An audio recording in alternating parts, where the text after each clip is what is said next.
Hello there, and welcome to what I'm calling RRR. That stands for retain, revise, or retire. And in this case, we're talking about the 1985 hymn book. It served us for almost 40 years as the standard hymn book for the church, and many of these songs are beloved. But many of these songs are barely known. And as I look through the hymn book, as I've done many times, I can see that some of these songs are good words, good melodies. They work well together, and some, have a good melody with bad words, or not bad words, but the words aren't as good as the melody, and vice versa. I also think when you look at the hymn book that there's a lot of musical styles that are from a very past generation, I guess you could say. They were in vogue back then, but they're not necessarily in vogue now.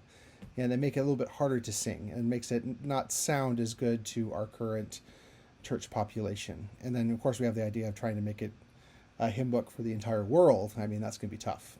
So no wonder it's taking a while. But honestly, a lot of the hymns are not specific to the Church of Jesus Christ of Latter-day Saints. I mean, think about it.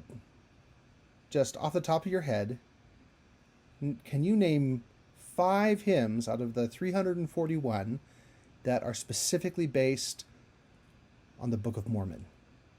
That specifically mention the Book of Mormon or anything in the Book of Mormon specifically? I bet you can't. I don't know. I'll be very impressed if you can. But, I mean, you might think of the Iron Rod. That's specifically talking about Lehigh Stream. Okay, great. Press Forward Saints is one, because that's specifically that verse in 2nd Nephi. I'm drawing a blank. There aren't a lot that are specifically restoration hymns about, say, the Book of Mormon. And there are some that are specifically restoration, like the Spirit of God. It is obviously meant for the restoration. But a lot of them are just wonderful Protestant or Catholic hymns. And there are other wonderful Protestant and Catholic hymns that aren't included in our collection. So here's what I'm going to do. Between now and when the new hymn book comes out in 2026, when we have the final official canon collection, every Sunday night I'm going to record a video, 3 hymns. I'm going to decide whether they should be retained, just as is, no changes. I like the words, I like the music, everything's good. Revise, something should be changed, whether it's specific words, whether it's the music, something else, whatever, or retire. That this hymn has served its purpose and should not be included in the new hymn book. And just a disclaimer, I'm not on the committee. I know lots of people who are, but I don't have an inside track as to what's going to stay and what's going to go. I do have a lot of experience with hymns, though. I grew up as a pianist. I've accompanied hymns since I was like 10. And I've been ward organist several times. I've been ward choir director several times. I've sung in the tabernacle choir for almost 15 years. I've had a lot of experience with hymns. So on Sunday nights, 3 hymns. And at the end of that, I'm going to make a suggestion. And that's a hymn that is not included in the current hymn book that I think could be included.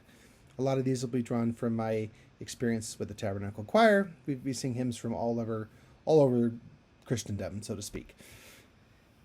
And we'll see if I'm right.